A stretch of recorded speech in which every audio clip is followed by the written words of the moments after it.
My name's host Eric, and I'm here and talking fitness people with some assembled friends.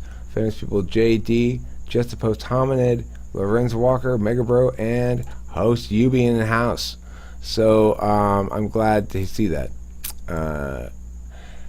And this one says that this is bullshit. Basically, it says at the top, warning, this is all bullshit. It's okay. It's probably right anyway. So it says sadistic personality disorder is a personality disorder involving sadism. Sadism involves gaining pleasure from seeing others undergo discomfort or pain. The opponent process theory explains the way in which individuals not only display but also take enjoyment in committing sadistic acts. Individuals possessing sadistic personality tend to display recurrent aggression and cruel behavior. Sadism can also include the use of emotional cruelty, purposefully manipulating others through the use of fear and a preoccupation with violence. Millian claimed there are 4 subtypes of sadists: enforcing, explosive, spineless, and tyrannical. Okay, well, before we get into those 4 subtypes of sadism, let's talk about this idea that people engage in cruel behavior that gives them pleasure. So I don't know about others, but I have experiences in my life of that, right? Especially from my childhood, where while I was bullied a fair amount, I did some bullying as well. It was sort of standard operating procedure where I grew up, unfortunately. And I know that sickly sweet pleasure of being cruel on purpose, and that's what it is. It's sort of a sickly sweet pleasure to it. I don't know if other people have similar experiences, maybe from their childhoods or in any other context. It's not something that it's not a drug I hit very often, and I'd like to think that I wouldn't have enjoyed it had I kept trying to hit that drug, cruelty. But I get it. I understand that. I know what that feeling is. The feeling of supper, bitch. I understand what that feeling is. The thing is, to have this sadistic disorder, you have to choose that. Like, I'm going to choose that pleasure, and I think most people don't do that. And certainly I don't.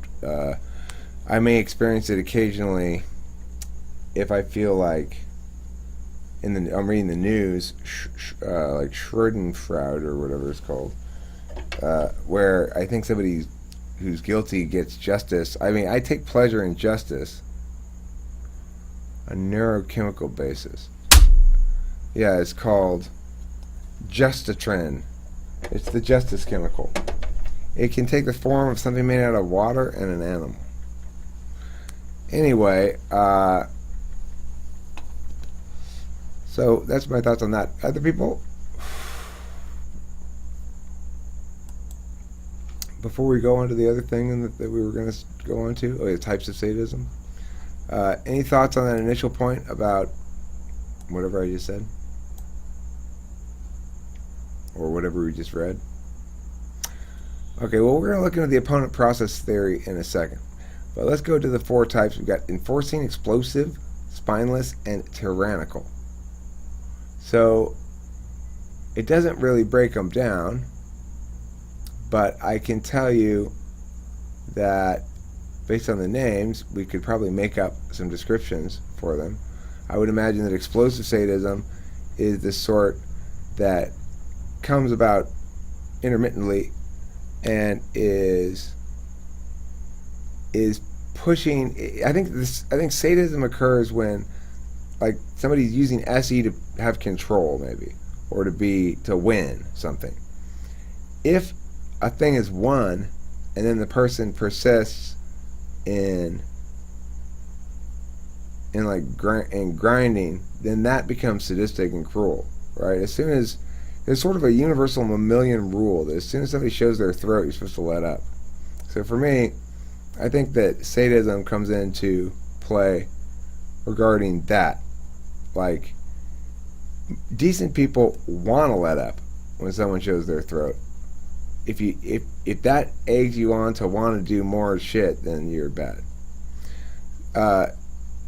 Enforcing sadism would be the sadism of Aunt, I forget what her name is, that the woman, as Srindivashtar calls her in the story Srindivashtar, who's an aunt who takes sadistic pleasure in taking away everything the nephew that she's in charge of raising likes. Oh, you like that? Oh, well, I'm going to take that away. That's a rule now. That would be, I would suspect, what that kind of sadism is. Spineless sadism, well, I would guess, I don't know what that would be, to be honest. It would probably be abusing someone weaker than you.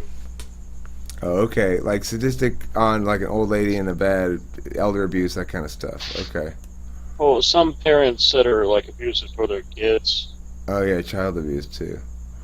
Okay. Tyrannical sadism would probably be motivated mostly by wanting to see everybody acknowledge that you're the boss or something like that, I would guess. I don't know how that would.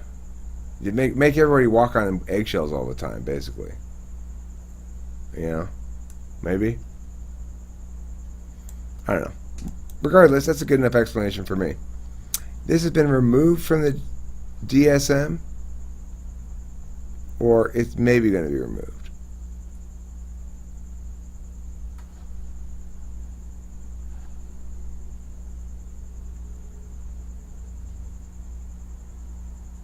Yeah, so it's pretty widely accepted that there's something like that. So basically, this notion of sadism, I think, is an interesting one because, of course, it does tie in with issues of moral agency in general. And to me, I think trying to define it in terms of behaviors in the way I just did helps me to understand it better. Do you guys have different definitions of sadism that might shine more light on it? Anybody?